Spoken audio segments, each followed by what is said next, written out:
Welcome to the Mitchell Hawks Podcast, sponsored by Kurt's Coolers. This is where we talk about past and future events for the Mitchell Hawks. Now, here are your hosts, Scott Bridge and Stevie Dom. Hello and welcome to episode 6 of the Mitchell Hawks Podcast. My name is Stevie Dom. I'm here alongside Mitchell Hawks General Manager Scott Bridge. How's it going today, Scott? Well, it's nice weather out there, Steve-o, so can't complain. It was a bit of a tough weekend for the Hawks as we get into our first segment of the show. The week that was sponsored by Bornholm Produce, a locally grown sweet corn supplier. Fresh, sweet, and good to eat. Located in Bornholm on Road 164, open from July to September.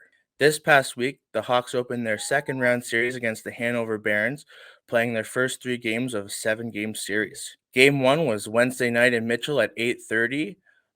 It was a very similar game to Game 1 of Round 1 versus Goddard, as Hanover got out to a 2-0 lead with a goal midway through the first from Drayton Howell and an early goal in the second from Joey Stymack. The game would remain at 2-0 until the third period, where after a push from the Hawks, they would score three minutes into the third with a goal from Nolan Gagne. He would get assists from Andrew Geisbert and Tyson Hall. This would make the score 2-1. The Hawks would then continue their strong play for the rest of the third, controlling majority of play in Hanover's end. They would then get rewarded with strong play on a 4-on-3 power play that would then turn into a 5-on-3 after they had pulled the goalie. The Hawks would then score with 12 seconds left in the third with a goal from Tyson Hall, assisted by Braden Burdett and Charlie Rankin. This would send the game into overtime, where unfortunately Hanover would score 4 minutes into the overtime to take Game 1 3-2. It was a very close game, Scott, in Game 1. Both teams really battled hard. What did you see in that game? Well, the boys, they came out buzzing. I thought that I thought the guys were well prepared in game number 1. The buzz in the room was definitely present. Nice meeting before the game, coaches meeting with the players, going over strategies and going over the game plan. I thought that we executed that quite well. And the unfortunate thing is we just didn't get some bounces go our way. That was the biggest thing. Go down 1-0, like you mentioned, that goal by Drayton Howell to put us down 1-0. We had some great opportunities before that to take a 1-0 lead, but we were just robbed by Riley McCabe, who played a stellar game, and he's been stellar all series long. So I thought that the boys deserved a better outcome than what the game showed. But all in all, we needed to repeat that in game 2 and 3, which unfortunately didn't go our way. So a few bounces here and there, and it's a different ball game. Third period, I know we got 2 goals to tie the game, and in the second period, Riley McCabe made 2 knob saves with the knob of his stick in behind his head, which when you talk to any goaltender, you just say that's the hockey gods looking out for you. 2 of those and 2 posts. So really, there's 4 shots, and I'm just shocked one of those didn't go in.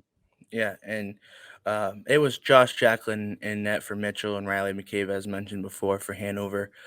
Both goalies played very strong in Game 1. It really could have gone either way. A couple posts from both teams, couple big saves from both goalies at key times really kept the game close. And with Jacklin giving the Hawks a chance to come back after being down 2-0, because without some of those big saves he made after the first goal, and especially after the second goal, sometimes games like that can get out of hand. He slowed everything down and helped the Hawks gain momentum going into the third and then generate those scoring chances that they did get. Yeah. You did then mention Game 2 on Friday in Hanover 8 was quite a different game compared to Game 1. Between the 4-minute mark and the 10-minute mark of the first period, Hanover would get 3 unanswered goals from Joey Stymack, Dylan Richardson, and Harrison Verrugia. The score would remain at 3-0 for the remainder of the first and all of the second, as both teams would trade chances. Hawks having trouble solving Riley McCabe, and it seems to be the story in this series so far. He's going to stop whatever he sees, pretty much, Steve O, and he's proven that from the games that you've got on video, right? If you don't get in his Yeah, eyesight, it's going to be very difficult to beat Riley McCabe. He's a steady goaltender. He plays the position sound. He's quiet in the net. We didn't generate enough opportunities east to west, moving the puck back and forth. You have to get him moving in the crease because he's just so yeah, square to the puck. His rebound control is great. I know the guys have had success going low off the pad, and you could see that they were shooting it right where they wanted to, but Riley McCabe then did such a great job utilizing his stick to steer pucks away into the corner, into the meshing. And that's just one thing that he got used to with those shots down yeah. low. He was really doing a good job getting pucks out of harm's way. So he wasn't just kicking pucks out into the slot or kicking them to our guys coming in down the wings. He was executing his game plan perfectly, and he's been doing that all year. Other coaches that I've talked to in the division have stated the same thing. They've had a tough time scoring on him with shots that he's seen. You got to get in his face. Maybe double screen, double stack up front might do yourself some good. So obviously some adjustments are going to be made, and we'll see if the guys can make those adjustments and then capitalize. And you mentioned earlier when you were talking there about getting pucks on net and bearing the rebounds and just trying to get him moving laterally. And with about a minute and 50 left in the third, that's exactly what the Hawks did with a goal from Andrew Geisbers, assisted by Mark Cassidy and Braden Burdett to make it 3-1. And that's exactly how that goal went in. Just kind of shot from the short side, puck bounces out front, and Geisbers buries it. Yeah, it was a nice goal by Andy too, as well. It's exactly what he's been doing all season long for us, and didn't surprise me when that one went in. Obviously, it was to break the goose egg, and a big goal for him, for his confidence. He was definitely rewarded with his hard play, and it was nice to see him bury that. But if we didn't fall asleep for 6 minutes in the first period, the last 50 minutes we won the game 1-0. Yeah. And so if we would have capitalized and bared down on our chances in the first, it could have been a little different. But we fell asleep. We had some defensive zone breakdowns that we watched on tape, and in 6 minutes, 3 goals. And if we could take those 6 minutes back, I felt we were the better team, believe it or Yeah. not. And after they scored that goal, a bit of an energy boost, and they tried to pull the goalie with about minute 50 left. Unfortunately, they just ended up running out of time. Like they were controlling a majority of the play through the third period in Hanover's zone, and had they had more time, who knows what could have happened? Just based on how strong they were playing there in the third period. Yeah, it was a good third period. It was, and we were kind of hoping that was going to lead into game number 3, and unfortunately, it just didn't follow us on the bus back to Mitchell's. So, a lot low shots for both teams in that game. I think Hanover had 23, we had 22, Yeah. and 6-5 were the shots in the third period, but they were good opportunities. So we just have to continue to find those good opportunities time and time again. Yeah, and if they continue to play as strongly as they have, those opportunities will come. Like they have to, like, and with all the hard work they put in, it'd be nice to see a couple of those bounces go in. Yeah. You mentioned carrying that momentum from the third over to game 3. Unfortunately, that didn't quite happen. They did control majority of play through the first couple minutes of the game, hitting multiple posts, forcing McCabe to make some big saves to keep it tied at 0. Despite the strong play there earlier in the first from the Hawks, Hanover would score with 7 minutes and 36 seconds left in the first period with a goal from Peyton McIsaac. The teams would trade chances throughout the rest of the first and into the second. Then, about 5.5 minutes into the second period, the Barons would add to their lead with a goal from Carter Moran to make it 2-0. We've seen it so far in the playoffs. If the Hawks can keep that game at 2-0, there is a possibility to come back because they've done it multiple times in the playoffs. Unfortunately, they didn't do it here. They would score 3 minutes into the third, making it 3-0 from Nick Verberger.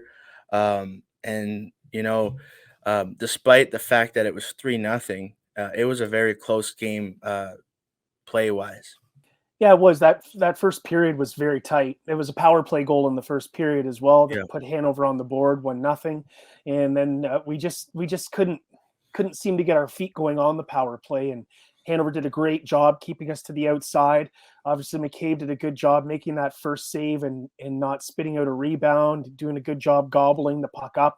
And I think the one thing that hurt us was our penalties. I mean, Louie Livingston, Holden Lansake, Kenny Jacklin, Ben Nelson, they went over it time and time again about staying out of the box. Our backs are against the wall, and we take 18 minutes of infractions in that game. yeah, So really, it's um, if we don't take as many penalties, I think we've got a better chance of staying in that game. But yeah. our coaches did everything in their power to give the guys the tools to win the game, and it was them going out and utilizing or capitalizing on their opportunities. So we can't sit in the box that much if you want to win a hockey game, and we've got to be the better team, and we've got to want it more. And letting your emotions get the best of you, it's a hard pill to swallow. With the Hanover being up 3-0, the Hawks would get a power play midway through, 8 minutes left in the third. They pulled the goalie to make it a 6-on-4 because they needed to generate something, get a goal, get some momentum. But unfortunately, Dylan Richardson for Hanover would cash in on the empty net, making it 4-0. And that would be where the game would end. 4-0 shutout for Riley McCabe and the Barons as they take a 3-0 series lead into Game 4. And despite the fact that it was 3-0, it was a close game, and hats off to Riley McCabe, who kept Hanover in that game throughout all three periods. Yeah, no, he definitely did. We didn't make his life too difficult in the second and third. He only had to make 4 saves in the second and 9 in the third. And like I said, the first period was our best period of game number 3, and we just had to copy that for the next 40. And again, Hanover did a good job playing good defense, and they definitely frustrated us a little bit. So yeah, McCabe, he did his job, but I wouldn't say his job was overly difficult in the second and third for sure. Yeah, and there's just a couple things I noticed for the first couple games is the Hawks are just really had trouble generating slot chances. They were in deep winning puck battles and just sometimes struggling to get that guy to the slot open looks. Oh yeah, And that's a yeah. credit, somewhat to Hanover for boxing out really well, but sometimes it just seemed like they were struggling getting those slot chances. Our guys did a great job passing the puck around. I mean, give them Yeah, credit for that. We were passing it. We were finding each other. Again, it just comes into that will and wanting to get into the dirty areas. And then when you get in the dirty areas, you do have to tweak some things up. And Hanover did a good job keeping us to the outside. So there's definitely positives that we can take. yeah, 100%. Even though I said we may have got outshot or outplayed a little bit, we definitely have some positives, and the guys are still positive on one another, and it's just a matter of now taking it one shift at a time and just one win at a time, and we can't control what's going to happen Yeah. in the second or third period of game 4. We just have to control the first period and win that period, and win the second period, and then win the third period, and we can start building up on little things. We're gonna be successful. Yeah, and really, despite the series, like the score of the series being 3-0, it doesn't really represent how the play has been. No. Um, it was a 4-0 shutout in game 3, but the play didn't represent that. 3-1 in game 2, the play didn't represent that. It's really represented game 1, and it's been a dogfight the whole series. Um, any of these games could have gone any way. It just seems like whoever jumps on the board first seems to be able to, and it's been Hanover all 3 times, take the game. And you just need to beat McCabe 3 times. And that's something that not many teams have done this year. And I don't think anybody has so far this year in the playoffs. Yeah, you got to find a way to get to them. You really do. Once we do that, then and guys can take note and hopefully just continue to pepper them with shots. But if we can get some good high quality rubber thrown at them in game number 4, yeah, the guys will eventually bury some here. Yeah. Before we move on to our week to come segment, we want to give a huge shout out to MCR and Mitchell for sponsoring our bus for Game 4. It is greatly appreciated. All the boys love the bus rides to and from games. So thank you to MCR and Mitchell. Now on to our second segment of the show, the week to come, sponsored by E&F Masonry, a bricklaying company owned by local business owners and Hawks alumni Perry Francis and Tim Eckmeyer. Hawks will be on the road Wednesday for Game 4 in Hanover. That game will start at 8 p.m. If the Hawks win that game, they will play Game 5 Friday night in Mitchell at 7:30. If the Hawks win Friday, Game 6 would be Saturday at 8 o'clock in Hanover. And if the Hawks win that game, Game 7 would be Monday at 7:30 in Mitchell. Unfortunately, if the Hawks lose any of those games, their season will be over, and we are looking for an opposite outcome of that. What are some of the keys that the Hawks can take into trying to come back in the series? I just mentioned it a few minutes ago. We just Yeah, we just have to win, keep winning periods. That's our biggest thing right now, and then capitalizing on that. Obviously, the old cliche, staying out of the penalty box. We really do have to stay out of the box if we want to keep Hanover off the score sheet because they've got a lethal power play. So we just have to take one period at a time. That's all it is. We know we've got a strong defense core that's very deep that can slow the play down. We've got a great goaltender that's made some big saves throughout the regular season and in the playoffs here. So we know that Jacqueline's going to be ready to go. We know our defense is going to be ready to go. We know our forwards are going to be ready to go as they've had a lot of energy in the first 3 games. And I think it's Steve-O, it's only a matter of time until that just yeah, oozes out of them, right? So the energy's there. They just, we just have to get some bounces. And I know watching all 3 games, it's just we just haven't seemed to get that one bounce that we've deserved right now to give us the upper hand and steer us in a different direction. yeah. And I know this will make a lot of Leaf fans cringe a little bit, but as a Habs fan, I remember very vividly when they were down 3-1 to the Leafs in that series a couple years ago. And the whole thing for them was still believing and believing in the system, believing in the team, believing in the coaching, and having strong goaltending, which the Hawks have all of that. They have the belief, they have the talent, they have the goaltending. It's just a matter of fact of coming out, taking it game by game, and trying to get the best results you can, right? And Yep. that's what the Hawks are going to be looking to do. Yep, and the belief is huge. And like I said before, the our coaches are putting systems together that do work. They do work, right? I mean, Holden Lansing brings a lot of place to the table that they worked at the junior B level, and bringing it to our team, we're very fortunate. So yeah, if we can utilize those systems that the coaches are working on them with in practice, and then capitalizing in a game, we're going to be successful. But we just have to capitalize on those systems and believe in the talent that we've got. We've assembled a team together that's 4 lines deep. That Louie's done and Holden have done a great job rolling through all year, and not too many other teams our division will run 4 lines consistently like we do. So we believe in our depth, we believe in our top 6, and we believe in our defense and goaltending, and we know that our bottom 6 is going to be there for shutdown and also throw in some goals here and there. So yeah, we've got what it takes to win some big games here. So let's go out and do it. Yeah. And you mentioned, and I've mentioned a couple of times in the show so far, is the coaching staff and Louie Livingston and the rest of the Mitchell Hawks coaching staff. And that will lead us into our guest segment, which I'm very excited about today's show. Our guest interview today will be sponsored by Larry Hudson Chevrolet Buick and GMC dealership. Established in 1984, it is a family run automotive dealership ensuring that your vehicle shopping experience is seamless and stress free. They are located on 1000 Wallace Avenue in Listowel.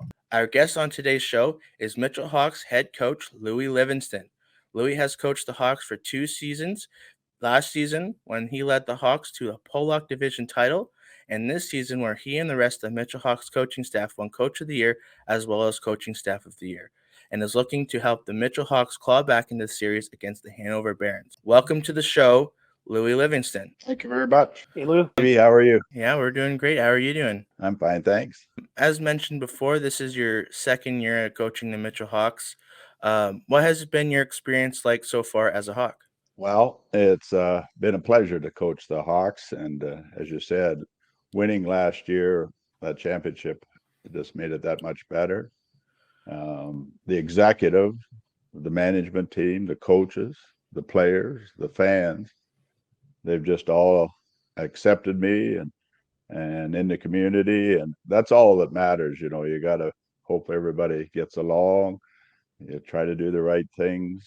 Hopefully everything comes out on top in the end, and sure enough, it did last year. So this obviously right now you're coaching for the Hawks.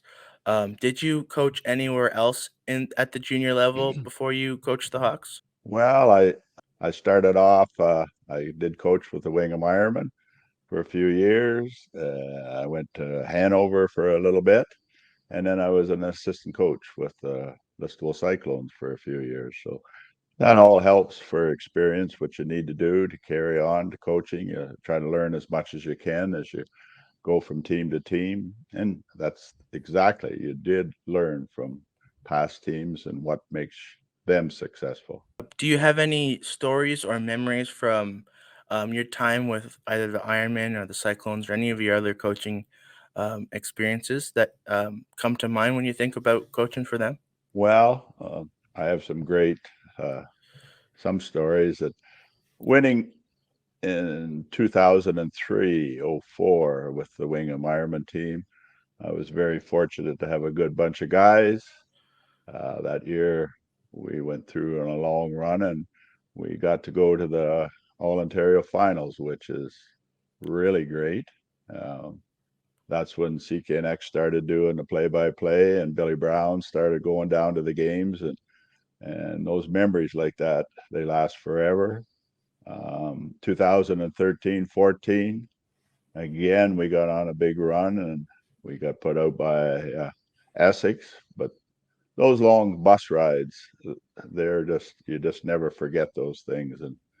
And of course, last year, that was winning that championship in Hanover, and that was something I'll never forget. That really was a great time for not only you but the rest of the team and the whole community because they really did get behind you. And you've obviously been coaching for quite a while now.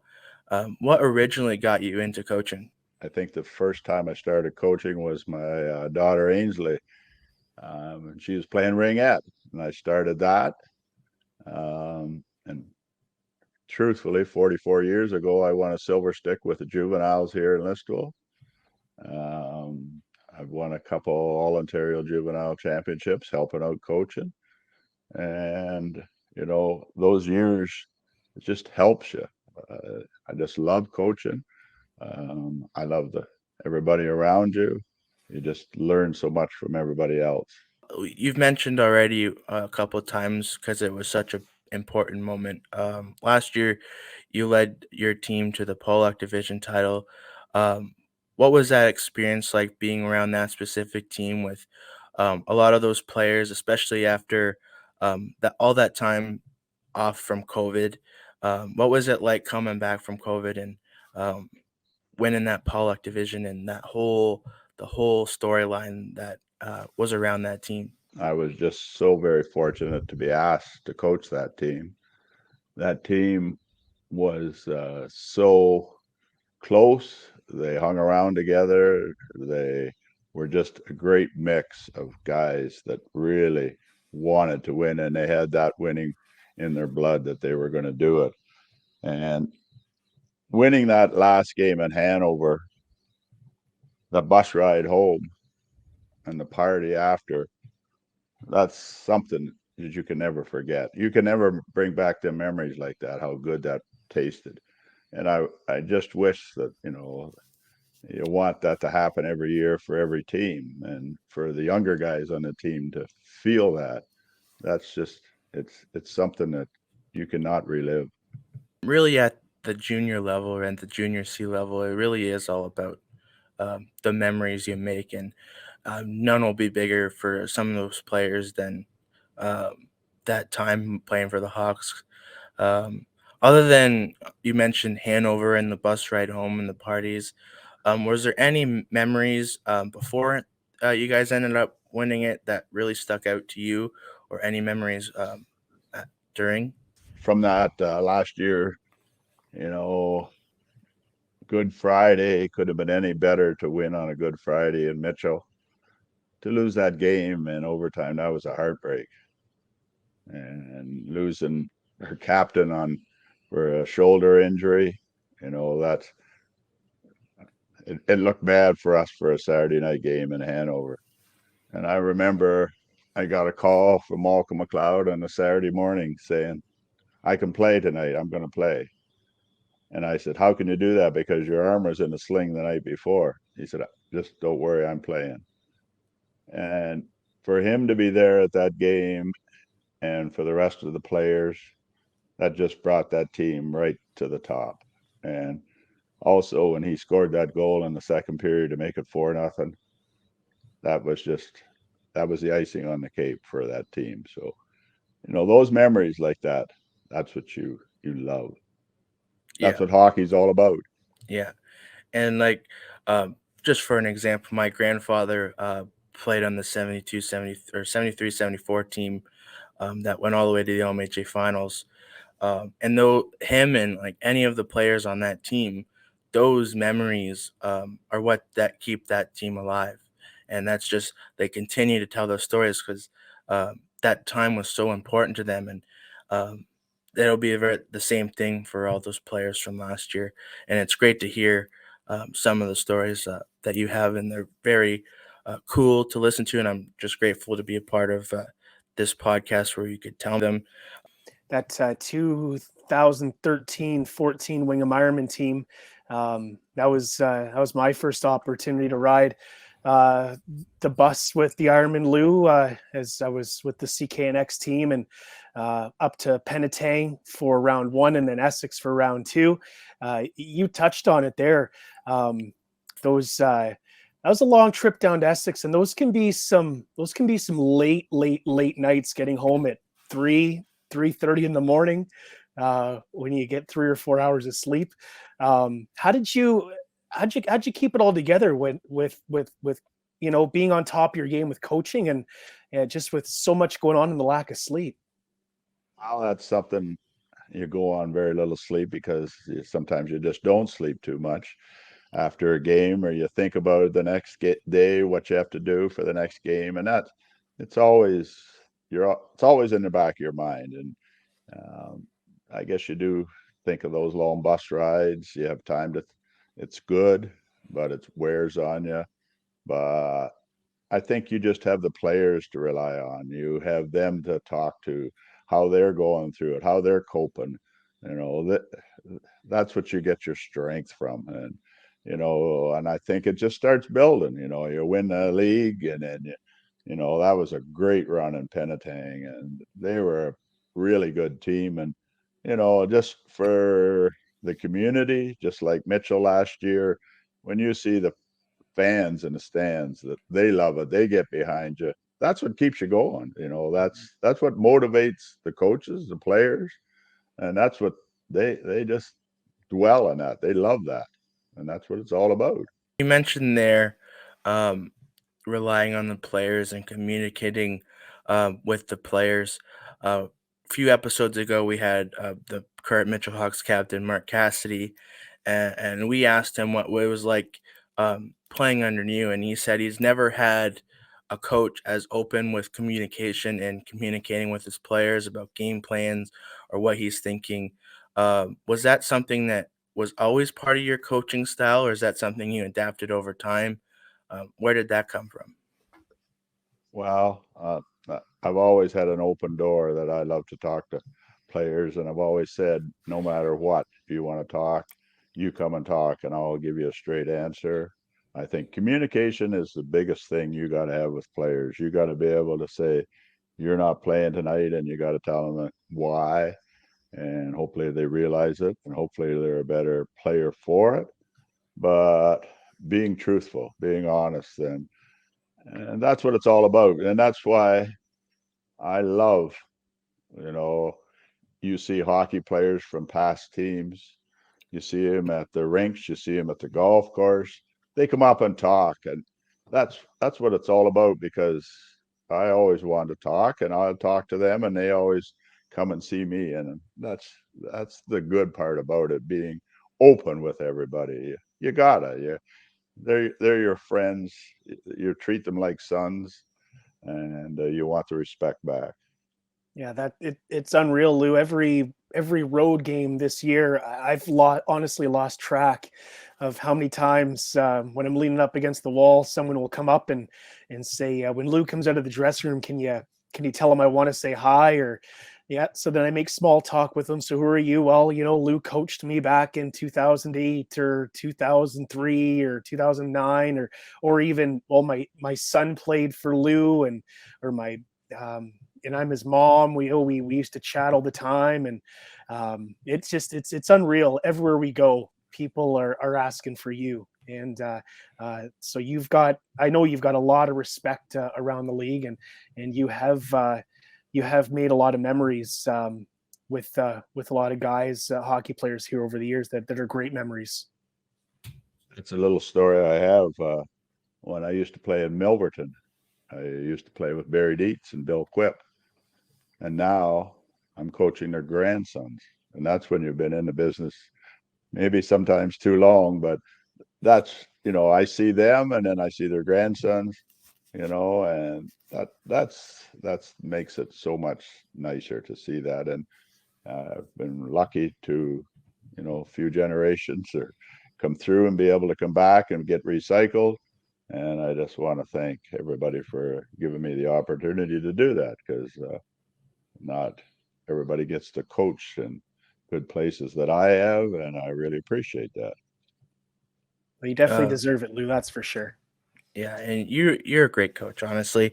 I've played, and many of the guys that are on the team this year, I'm pretty good friends with, and they all say that they've never had more fun playing hockey than playing under you, and it's great to hear.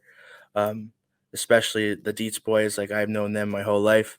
Um, I just kind of want to segue that to more current times because um, I just want to get your take on a couple of things coming up this season or things that happened this season. You mentioned the Dietz boy, Dawson. He and a couple of the other younger guys have really started to make their mark on this team and in the junior C level. Um, what's it been like seeing them transition into this league and things that you've noticed from them? When I first got into coaching, when a rookie come into first year or so, sometimes they wouldn't see much ice time. But these players now that they've come up through AAA, they've went through the ranks. They're good hockey players, and you got to give those kids the chance. Um, we've had some good 16-year-olds. Jamie Huber. We've had Holden Lansing. I've had them when they were 16-year-olds, and those guys, you just got to let them play because they're that good, and that's how they'll get better. If you got to let them play, because as the season goes on, they'll start to shine and they'll get better and better and better. The more ice time they get, and next year these guys will be that much better for what they've got this year. Right, and it's really cool to see them improve as much as they have, and it's all thanks to you and the rest of the coaching staff for helping them get there and getting their confidence up as they move on for the rest of the series. Um, I just had a question about just playoffs in general. What's the key to keeping a team motivated, not only throughout a whole season, but also through a deep playoff run like last year or even this year? I still go back to that communications. You got to talk to them. You got to keep them pushing. You got to say that there's no other thing than winning. Winning is the only thing that matters, and you got to dig down deeper to find that, and just to push them and keep pushing. And that's what it's all about. They got to accept that. Some guys get their backs up a little bit, but you still got to keep harping on them. You got to do the right things. You got to get those goals and get them at the right time. And they're all for your teammates. Everybody's for the team, and you win those little battles. You get that extra goal. That makes everybody happy, and you win as a good team. And right now, as you lose as a good team too, and that's the hard part about it right now. Obviously, as mentioned before, you're down in the series against Hanover. What's the key to staying positive and getting back into the series? You said it right there, being positive. You got to be positive. We played some good games. That last game we got a few penalty troubles, but I don't know how many times we've had a penalty-free game like we did in game 2, and that's what we've been harping. We had our chances. We know McCabe is a really good goalie, and we just have to find a way to score. And if we get an inch, you better look out. We want that little chance, and we ever get a chance, then we're not gonna quit. This team won't quit, and I know deep down, every one of them, they're fighting hard. And game 4, like that, it's hard to put somebody away, and we're not going to go away easy. Well, thank you, Louie, so much for coming on today's show. We really appreciate you giving us your time. Is there any final remarks or anything you want to say to people watching before we close off this segment and the show? Well, I just hope I haven't bored you too much, and to all the fans and everybody, just keep praying, and we're going to be fighting on Wednesday night. So hopefully we see you Friday night. That's all I can say. Thank you very much, Lou. You definitely didn't bore anybody. I was fascinated with everything you said, so I'm sure Scott and everybody else was too. Yep. So thank you very much for coming on, and we'll be sure to come out and support you guys on Wednesday. So thank you very much, Lou. Thank you. Thanks, Lou. See you, Appreciate Scotty. it. Yep. That will do it for our show today. Be sure to, if you're willing to go to Hanover on Wednesday, to come out and support the boys in Game 4. We'll be back next week for episode 7. Be sure to like, subscribe, and share this video to all your friends. Be sure, if you haven't already, check us out on Spotify. Any final remarks, Scott, before we completely close off this show? Just echoing what Lou said. He said it perfectly, that we're not going to give up. We're going to keep battling here. I guess it's just one period, one game at a time. And I guess my final remark will be, we'll see you Friday night in Mitchell. Right on. Just before we close off, I wanted to mention apologies for no highlight reels from game 2 and 3. I was under the weather. There will be one for game 4, so stay tuned for that. Thank you guys all for watching. Please sure to return for next week, and we'll see you next time.